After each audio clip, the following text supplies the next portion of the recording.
Assalamu alaikum. You're watching Views and News and I'm Faisal Rehman live from our Islamabad studios. Today we'll be talking about the upcoming visit of the Prime Minister Imran Khan to Russia. I think this is one of the most important visits that the Prime Minister is going to undertake. Interesting part is that after 23 years, any Pakistani head of state is visiting there, and this is going to be a bilateral visit. Other than that, if you remember, even President Asif Ali Zardari also visited, Prime Minister Shahid Khaqan Abbasi, as well as Prime Minister Mohammad Nawaz Sharif also visited. The last meeting that was held on bilateral basis was between Prime Minister Nawaz Sharif and the Russian counterpart. Now, the interesting part is that this visit is taking place, as I earlier mentioned, after 23 long years. One thing which I heard was pretty interesting, none other than from the spokesperson of the Russian Foreign Ministry. She said that it is not going to have any effect on the Russian and Indian relationship, as we all know that in December 2021, the Russian president also visited New Delhi, and they had signed a few very important contracts also, and we all know that S-400 plus couple of other also major deals were undertaken as well. But this visit is going to be very important because I think that also shows the stature of our Prime Minister as a global leader now, who will be there rather, and who's going to hold talks with the Russian Premier. The major focus is about the law and order situation and the stability in the region. I think that is also very important. Obviously, Afghan issue is going to be discussed there as well. And then we are all looking forward for certain major deals also, including the North-South gas pipeline project and a couple of others as well. So before I introduce you to our panelists, our production team has prepared a report. Let's watch that first. Year 2022 remains a very successful year when it comes to Prime Minister Imran Khan's efforts in making Pakistan's foreign policy to tread on the path of geoeconomics. In this regard, after the landmark and productive visit to China, the Foreign Office spokesperson Asim Iftikhar on 18th February 2022 has confirmed that Prime Minister Imran Khan would pay a visit to Moscow at the invitation of Russian President Vladimir Putin. Shang Shiyong, visiting professor of Southwest University of Political Science and Law and senior fellow of Charhar Institute, on 20th February 2022 said that Prime Minister Imran Khan's upcoming official visit to Russia is historic and of great strategic significance. He acknowledged that Russian President Vladimir Putin has great respect for Prime Minister Imran Khan, and the voice of Pakistani leader is always acknowledged at world level, whether it is on regional or international issues, which enhances the dignity of Pakistani people and the nation. And now to talk about it, we have with us in our studio on my right is Air Vice Marshal retired Ikramullah Bhatti Saab, who is a senior analyst. Sir, thank you so much for your time. And from Italy, we have with us Johar Salim Saab. He is the Pakistani ambassador to Italy. Pleasure to have you in the show, sir. Thank you so much for your time. And we also have with us from Germany, Mr. Harley Schlanger. He's a political analyst. Thank you so much for your time as well, sir. But let me start off from you, Faheem Saab. Number one question is about the significance and the importance of this visit, sir. Because when you look at the Indian media, they also believe that perhaps this is going to be a major shift as far as Pakistani foreign policy is concerned, deviating slightly away from the Americans and getting into the camp of the Russians. When you talk about the Chinese analysts, they have a similar feeling as well. But sir, generally speaking, we were told, we are still being told that Pakistan do not believe in the, as far as the foreign policy is concerned, in the bloc setup, that this is an American bloc, this is a Chinese bloc, or perhaps there is a Russian bloc also. So sir, in that particular perspective, how do you see this particular visit? Well, the visit is indeed important. As you mentioned, it's taking place after a long time. And when we look at these two views that it's going to bring about a shift or a change, Pakistan leaving the American camp and entering the Russian or the Russo-Chinese camp, I think that is not going to happen just from one visit. these changes have been in the offing for the last, I guess, 8-10 years, ever since Pakistan's relationship with the USA started to turn cool, or that kind of warmth dissipated, and Russia, we saw that warmed up towards Pakistan. They removed that embargo on the military hardware. They started to do military exercises with Pakistan armed forces, and that does indicate that the Russians have eventually overlooked the baggage of Pakistan vis-a-vis its relationship with the US, being member of CETO, CENTO, and being part of the US in the Cold War, and of course their support to the Americans during the Russian occupation of Afghanistan. So I think it is going to bring Russia and Pakistan closer. It's going to give Pakistan a stronger position in the world politics. But I don't think Pakistan is going to switch sides or change camps. Pakistan has been attempting for the last couple of years to maintain an independent position and not be looked at as a part of a camp or something. So I think Pakistan is just going to purely move in towards Russia with its own interests, and be it support on international issues, help in the region vis-a-vis Afghanistan. But the fact remains that there are areas where there are sensitivities between the two countries, be it Pakistan's relations with the US, Pakistan's relations with India, Pakistan's position in Kashmir. These are the areas which are the sensitivities which of course the Russians would be very careful in addressing. And of course Pakistan also will be careful that these sensitivities do not come in the way and do not hamper any progress that is intended to be made during this visit. All right. Now coming to you, Johar Salim Saab, one important factor is that the Russians, when it comes to Pakistan and India, they have a very clear-cut position.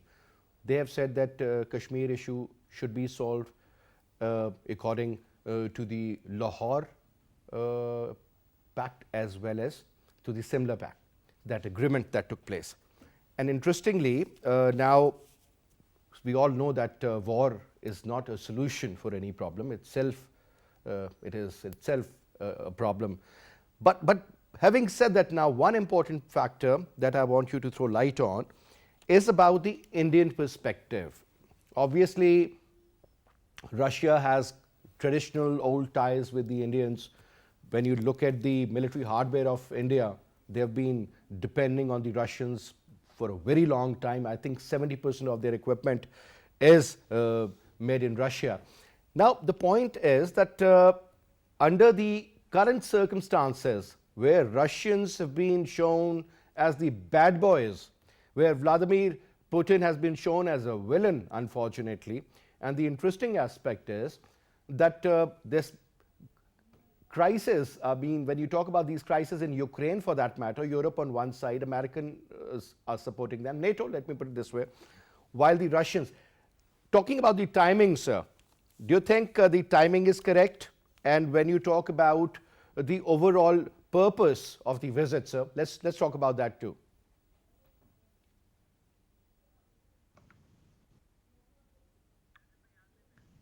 Are you asking me? Please, yeah, go ahead, sir. Okay.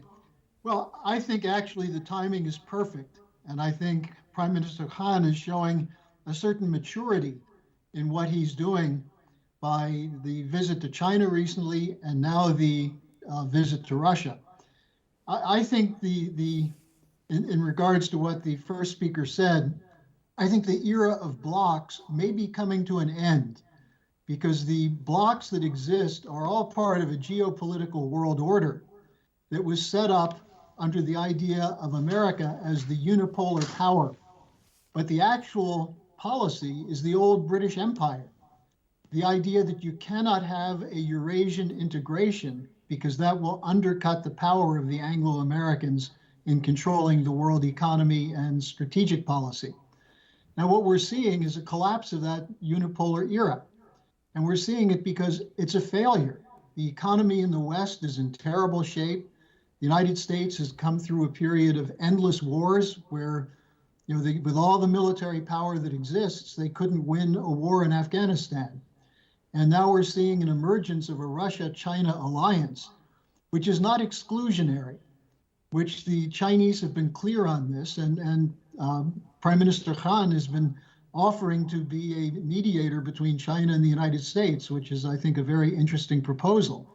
The idea being that the future world is going to be a Eurasian world. And this, of course, goes against the old British geopolitics, which argued that you could never have an alliance between Eurasian countries and Europe because that would undercut the power of the empire. And unfortunately, the policy of the United States is very much oriented toward defending that unipolar empire. It's not going to work, and I hope that diplomacy will prevail on Ukraine, because if it does, then the United States will have an opportunity to review the situation in the world and realize that the power is shifting, that there's not one power, but we have a multipolar world, and there's no reason Pakistan cannot play an important role in that, both in Asia, but also as an intermediary between East and West.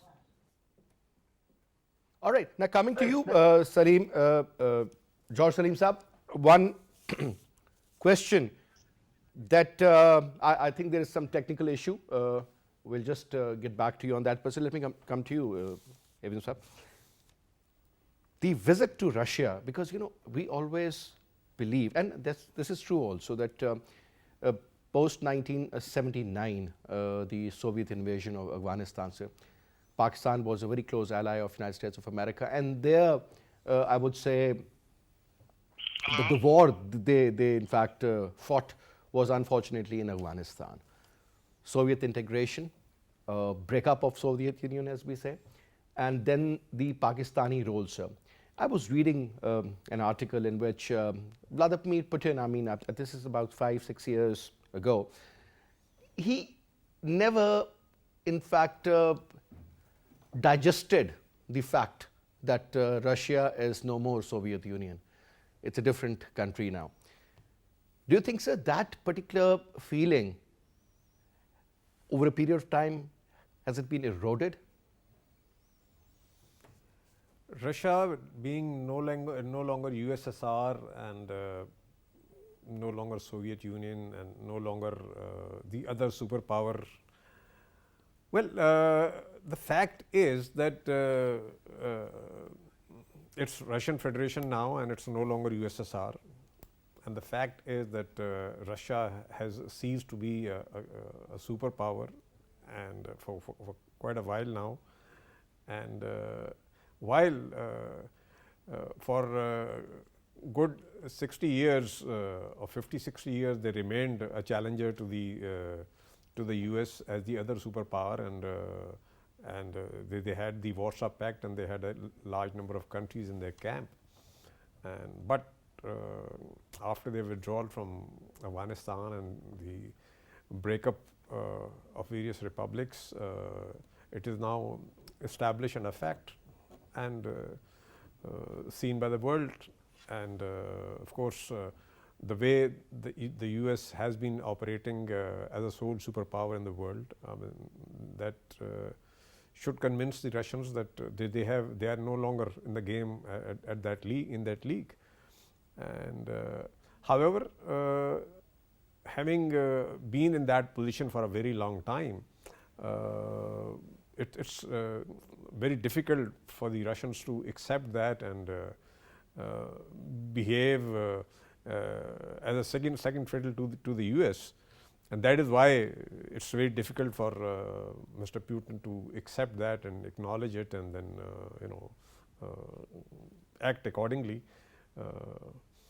and that is why we find that the Russians have of late started to challenge the sole superpower status of the US and trying to regain their original position. And but unfortunately, they do not have that kind of military muscle or economic wherewithal to back up their claim or their resurgence towards that position. And of course, we see it in the present day world that when we look at the situation in Ukraine, and we find that NATO has appeared right on Russia's border, and which is of course an attempt by the Americans to demonstrate their continued superpower status or the sole superpower status. And while the Russians are challenging, but the fact is that the Americans are there, and as it is, the Ukrainians are willing to be part of NATO, and of course the Russian military presence on their border is for the moment giving them a second thought, and they are not outrightly acknowledging that or declaring that they would join NATO, and somehow they are or as such they are holding short. But the fact is that the Americans today still continue to enjoy that position, be it military, be it economic, and the Russians are not there. And they have to mobilize their armed forces to deter Ukraine from joining NATO, or force it upon the Americans not to ask them or not to get them into NATO. But there is opposition within NATO also regarding Ukrainians, being a part of NATO forces. Or, I mean, it's like Pakistan was a non-NATO ally in the war on terror, so-called the war on terror. Don't you think the Ukrainians could be a non-NATO ally against the Russians? Yes, they are be. actually. They could be, because they are already recipient of a lot of military hardware from the US, and so they have that position. But being formal members of NATO is another position, is another status. And I think there is wisdom within EU where they do realize that when NATO extends its borders with the Russians, it means a very serious situation. Absolutely. And interestingly, sir, only two countries. One is United States of America, the other one is United Kingdom. Yes. If you look at these statements which are being issued from these two countries at the highest level, sir, to President Biden or Mr. Johnson, they are in fact saying that the war is about to start any second now. And that is what isn't true. Because they stand to benefit from that kind of rhetoric, that kind of sloganeering that in fact, they had said that on the 16th of February they were saying that the Russians are going to attack. If you remember, I mean, so they stand to benefit, because you see, they're going to of course force all the European countries that the Russians continue to remain a threat. They continue to have an imperialist mindset where they continue to want to expand and increase their influence and control over their neighbors. And of course, they want to prevent the Russian energy, especially gas, which is through Nord Stream 2, they're going to Germany, and they do realize that when the Russian gas is being utilized by the Europeans, then the American control over these countries would weaken. And interestingly, sir, the Americans have offered them a very interesting alternative through Qatar. The Qatari prince was there in USA, and they were also given the non-NATO ally status. So interesting times ahead. So let me also bring in our guest from Italy, Johar Salim Saab, in the conversation now. Johar Saab, I hope the audio is clear, and the issue which we were having earlier during the show isn't there anymore. Now, talking about the movement of Pakistan from geopolitics to economics. And this visit of the Pakistani Prime Minister to Russia, under the given circumstances on which we were already talking, the NATO-Russia problem which is there regarding Ukraine. I want your comment on that, sir. Yeah, that is a very important visit, of course. First of all, of course, thanks for having me in the program. I think it's a very important discussion. And this is a very important visit because it's taking place after 23 years. 99 was the last visit by a Pakistani Prime Minister to Russia. Now Prime Minister Imran Khan will be visiting Russia and having on an official visit, which is important. And he'll be having discussions with President Putin.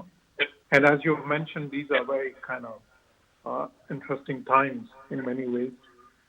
But I think that this particular visit needs to be seen more in a bilateral context. Pakistan-Russia relations, they have had a checkered history during the Soviet Union times. But after that, and after the Russians left Afghanistan, there was a two-way desire to improve relations and reset the cooperation between the two countries. And that did happen. Presently, Pakistan and Russia have a trade of about $800 million, $790 million in 2020, which is a sizable figure in Pakistani context. Then also, of course, we all know that there's this very important development of the North-South, or it's called the Park Stream gas pipeline project from Karachi to all the way to the south to Kasur or Lahore. Now that could be a game-changing project in terms of Pakistan's energy needs. And Russia is a huge player internationally, particularly in terms of natural gas, where the three countries with the biggest reserves in the world are Russia, Iran, and Qatar.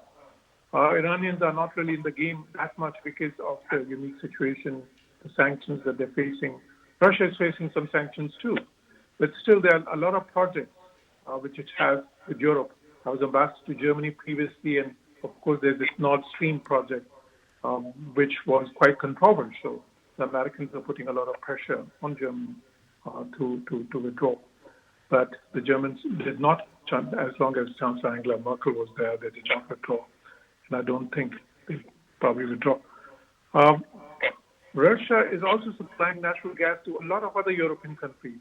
I can tell you something very interesting. Here in Italy, for instance, ever since this Ukrainian crisis, the prices of energy, the gas and electricity in Italy has increased quite a bit. So, so that is the type of effect Russia has on Europe, because it is providing energy to a lot of European countries. Now, with Pakistan, sir, sorry to cut you here, sir. Do you think the Qatar, which is the largest supplier of LNG, sir, do you think, and the visit of the Qatari prince to America and then the kind of offers which were made, do you think Qatar could be an alternative, sir, that can actually, rule out the Russian importance as far as energy is concerned? Now, that's, like I said, because these are the three big countries. Now, Iran is out of the game, as I mentioned earlier. So Qatar is the alternative. But the problem is the geography. See, Russia is like, a big part of Russia is in Europe, so it makes a lot of sense having all those gas pipelines. And there's a huge existing infrastructure in Europe as well. So you can't change that overnight. So that type of a transformation, it's not easy. Then the cost would increase a lot, and of course the time frame required for sort of for building all those pipelines, or if you want to go through the shipping routes, then that's a different ballgame. So I don't think that would be very easy to do so. Now, in terms of Pakistan-Russia cooperation, I can say that since the last year in July, when this agreement was signed, and before that, during the visit of the Russian Foreign Minister Lavrov to Pakistan, a lot of MOUs and agreements were inked. And since then, the trade has started increasing quite substantially. Then again, both Russia and Pakistan, they have commonalities of interest in the region. For instance, in Afghanistan, both the countries want to see peace. and stability. Russians are very sensitive about Afghanistan, and why is that? Because they think that the former Soviet states, Russia still wants to see stability in the former Soviet states, and stability in Afghanistan would be linked to that, So there is that interest. And then again, Russians are very concerned about any drug trafficking from Afghanistan to those former Soviet republics and to Russia onwards then. So these are all very important factors. But now the good thing is that Pakistan-Russia relations are more on a constructive dimension, because both the countries, they're partners in SCO and other forums for us as well. And as you mentioned, Pakistan is moving from geopolitics to geoeconomics. And in that context, Russia holds a lot of importance because it's still a big economic player in the world. Then again, in terms of natural resources, it's one of the largest players in the world, particularly in the area of energy. So there's a lot to do in terms of agricultural production, for instance. Russia, again, is a very big player, and Pakistan has started importing a lot of food grains from that. So I see a bright future, and I think this visit is very timely. And it should not be seen in the context of Russia, the conflict in Ukraine, for instance, because that is, of course, it's a matter which holds concern for the world in general because of the possibility of any conflict expanding. But having said that, it's more of a European subject where Pakistan is not directly involved in any way. So during this visit, I think that the discussions would center on Pakistan-Russia political cooperation, Pakistan-Russia economic cooperation, investment cooperation, and also the regional cooperation. Absolutely. Like Afghanistan, Iran. Yeah. I'll also put a question to our friend in Germany, Mr. Harley. Now, sir, if you ask an average Pakistani that whatever is happening in Afghanistan and who does not want peace in Afghanistan, they would straight away take few names of few countries. They would say India and America. Now this Americans getting so cozy with the Indians, number one. I want your comment on that part also, sir. Do you think that could be one of the reasons that Pakistan is getting closer to Russia? One. And the second point is, sir, that when you ask the same question, that who would really benefit from stability in Afghanistan, any Pakistani would say it's Pakistan, number one, and secondly the Russians, because they're softer belly, they have their own very legitimate concerns. So, sir, one thing, where we have this convergence of interest, I think it's more towards the Russians as compared to the Americans, and on top, the trust deficit factor between Pakistan and United States of America is something, of prime concern as well. Mr. Harley. Yes. As an American, I have to say that I find a trust factor with the rest of the world toward the United States, because the United States has not been acting trustworthy.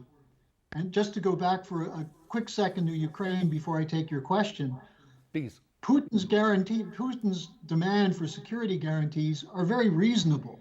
The idea of not wanting Ukraine in NATO on Russia's border is a very clear example of defending national security interests. And especially with the 1962 Cuban Missile Crisis in mind, John Kennedy said he would not allow Russian missiles in Cuba close to the United States. So we have a kind of reverse Cuban Missile Crisis.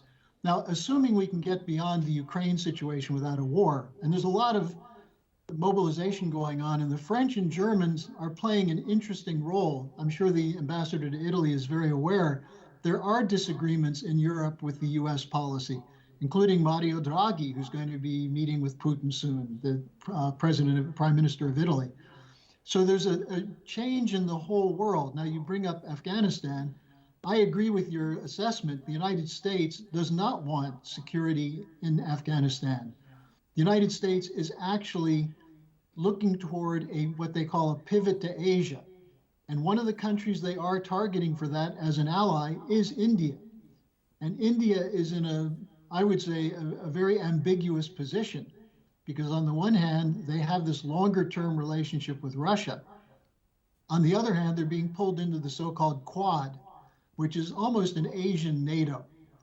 And this is because of the United States seeing China as the other adversary besides Russia. And so on the one hand, you have a war hawk faction in the United States, which is targeting Russia and China. You have a financial empire out of London and Wall Street that want to see a Eurasian integration fail. And you have other countries, smaller countries in the region, that would benefit greatly from being part of the Belt and Road Initiative with China and a Russian-China rapprochement in Asia. So I think that the role of Pakistan is going to be absolutely crucial. Pakistan is playing a very important role in trying to stabilize Afghanistan. And I don't think the United States appreciates that. So we've got a big problem with the United States here, and this is something that my associates and I are working on. But I think the ultimate solution here is an idea of mutual benefit. And just one final point on this. I understand that there was a shipment through Pakistan of food from India to Afghanistan. This could be a step in a very good direction. If you could have cooperation between the Troika Plus, which includes Pakistan besides India, Russia, and China, in rebuilding Afghanistan, you could build trust. You could get away from this geopolitical battle between blocs and actually show that cooperation is possible. And I think in that sense, Pakistan has an extremely important role to play. Well, I think the Pakistani advisor on investment and trade, Razak Daud Saab, has also said in a statement that I think it's very important to start trade with India. I think that could be the beginning of at least something positive. Otherwise, we all know that whenever we talk about India or the Indian channels, the way they portray Pakistan, I mean, this is going to continue. But again, Mr. Harley, it's about the trust deficit. I mean, if you remember, the Indians were involved in this campaign to malign Pakistan, these fake news and false news and God knows what and not. I mean, they have invested millions and millions of dollars in that particular area where they can, you know, show to the world that Pakistan is a terrorist state or Pakistan perhaps is a nuclear state. I mean, their nuclear assets are not safe. It's the other way around, actually. But coming to you now, Faheem Saab, one important factor. We know that how important Russia is, how important the Russian energy is. I think in one of the programs last week, I also mentioned that, again, referring to an article, that the bilateral trade between Russia and China is around $200 billion. And that is constantly increasing. China is energy thirsty, sir. Most likely, we could see a deal being done between the P5+1 and the Iranians, just to make sure that there is some relaxation on there, so that there could be a part of that deal where the Iranians could, you know, supply the energy to the European Union, or along with Qatar, perhaps, because these two countries have great ties also. Or perhaps the Qatari prince who visited America influenced the Americans that, you know, let's also bring Iran, you know, in this stream, and then we can sort it out. So that can also create a rift between the Iranians and the Russians, though they are enjoying close ties because of certain important factors. But sir, in this particular case, do you think this could happen? I don't think it can happen because JCPOA is very much there. Because the infrastructure for the Russian gas pipeline is already ready. It's in place, and they just have to switch it on. And it's about a button. Yes. Whereas in the case of Iran and Qatar, it's a long drawn process. It will take years. And of course, the main decision is going to be that of the European Union, the European countries who want to receive that energy. And while the Americans would want that their dependence on Russia or Russian energy should not be there, but they have been receiving Russian gas for a very long time, and they are quite happy and comfortable with it. And now that a new project is already ready and ready to be commissioned, I think the decision would be that of Germany and other recipients who receive Russian gas. And while the Americans... Sir, Finland depends 100%. Austria depends 100%. Italy has a lot of, dependence on the Russians. 40% of the European Union is dependent on the Russian energy. So I think this will not work. I think the Europeans would go ahead with it because that is what they see as in their interest. And after all, Russia is their neighbor, and they would like to have some kind of influence on Russia. If they are receiving gas and they are paying for it, there is an influence that they do acquire.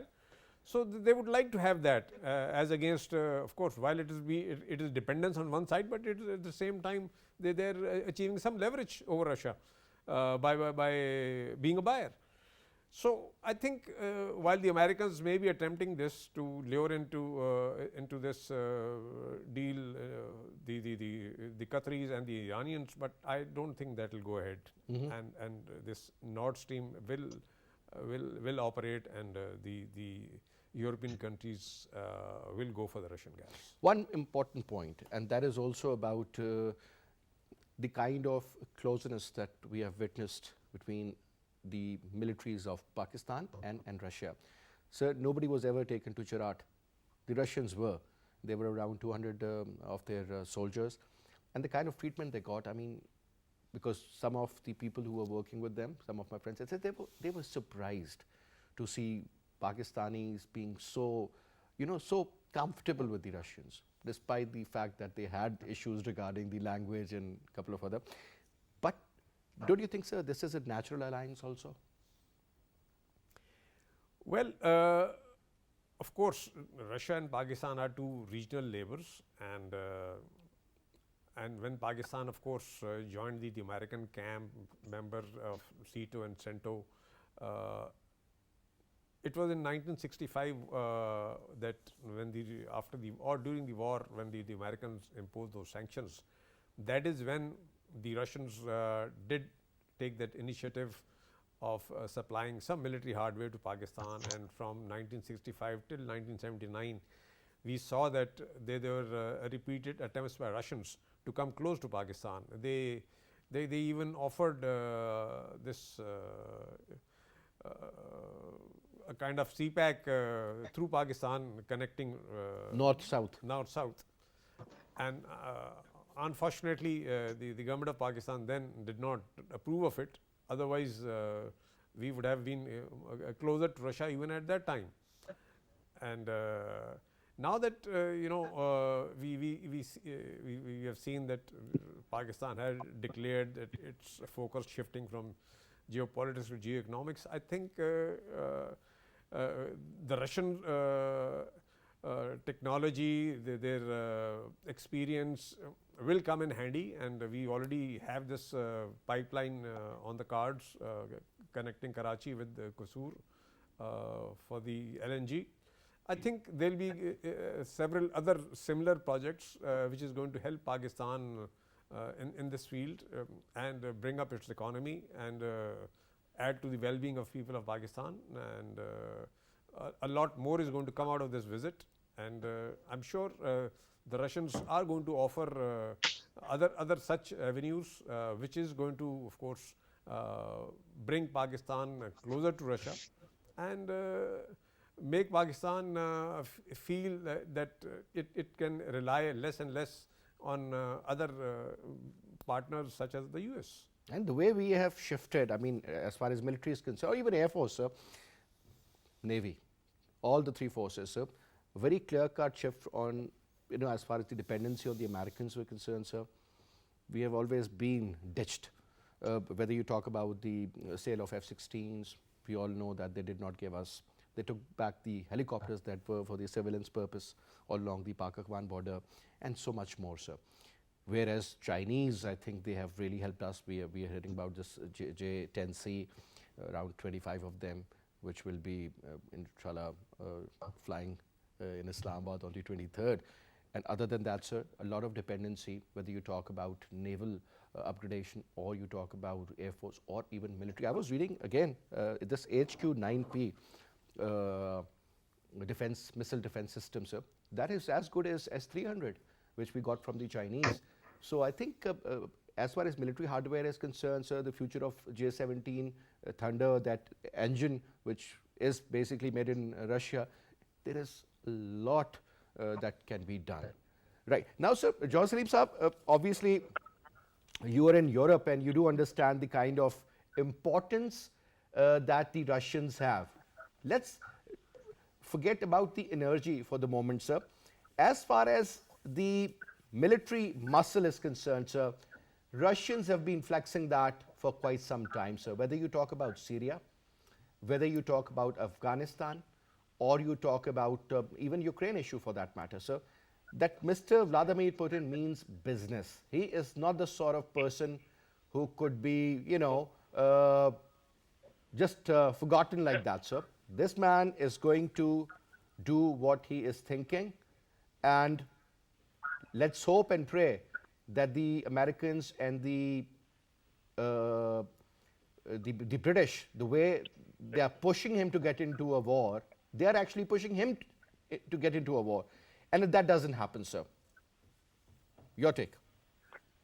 Well, I would say, first of all, we have to remember that we are living in a multipolar world now.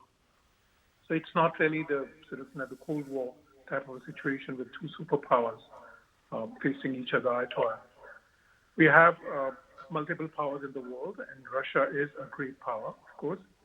President Putin, many analysts, Western analysts, and others would argue that he believed in a resurgence of Russia because at one point he felt that he had sort of, his very pro-Western policies were not really reciprocated by the West, particularly the Americans. So then Russia started flexing its muscles in different theaters, as you mentioned. But I think the important point here is that for the stability of Europe, it's very important that relations between Russia and the European Union countries, they stay stable and they stay cooperative and of course close, because they have to live with each other. And it is in not only Europe's interest, but it is in the global interest as well, because these are all very important countries.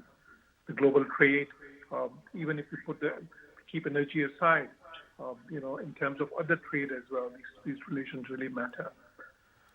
So I would argue that it is in the interest of both sides, Europe or the West in general, and as well as Russia, that they adopt a cooperative stance. They adopt a constructive stance and try to resolve any of these issues.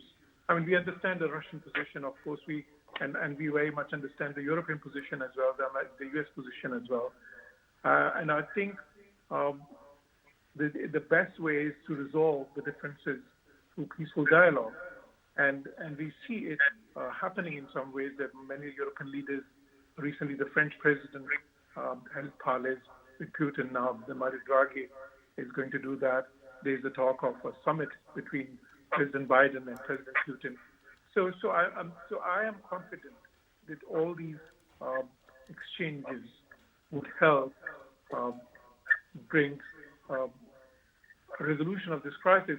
And if not a resolution of this crisis, at least they would prevent a military conflict, because a military conflict would not suit anyone, neither the West nor the Russians in the longer term.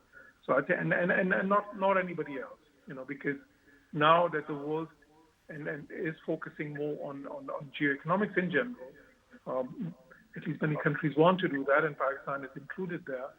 We wouldn't want to see a world mired in conflict, which could put our agenda for development in a bit of a jeopardy.